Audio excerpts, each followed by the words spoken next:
Our 14th episode is all about a guy named Ely. He is single, a guitarist, and owns a recording and band rehearsal studio and catering services. He is an aspiring songwriter. The genre of his songs is pop rock, love, and upbeat songs. He has a band and sometimes they played as a front act in a live concert and sometimes they will be invited to play on occasions such as birthday parties, weddings, anniversaries, Christmas or New Year parties, and much more. Ely wants to be a famous songwriter one day, but he doesn't have a hit song yet.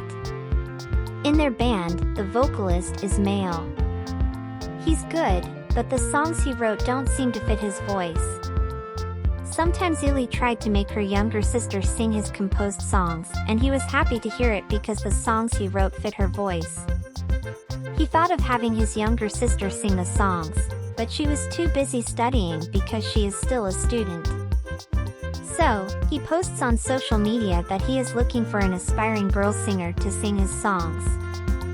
A lot of female aspiring singers message him and he notices a very beautiful girl. Her name is Lexi, has a good voice, is single, and works as a data encoder in a footwear company. She always joins a singing contest and sometimes she wins but is not the grand winner other than that she sometimes sings on occasions like weddings, proposals, debut birthday parties, and more. She wants to be a famous singer, but the time has not yet come for her. As we all know, there are many great singers, and you must be different to get noticed. She thought that to be different she had to sing a new song. That's why she is interested in Ely's posts on social media. Ely and Lexi meet and practice a new song that Ely wrote, and he paid her for her effort.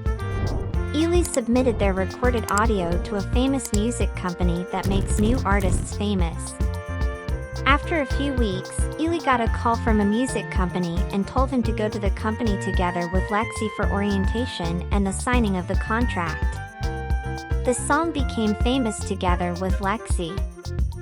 After a few months, they became close friends and eventually became a couple.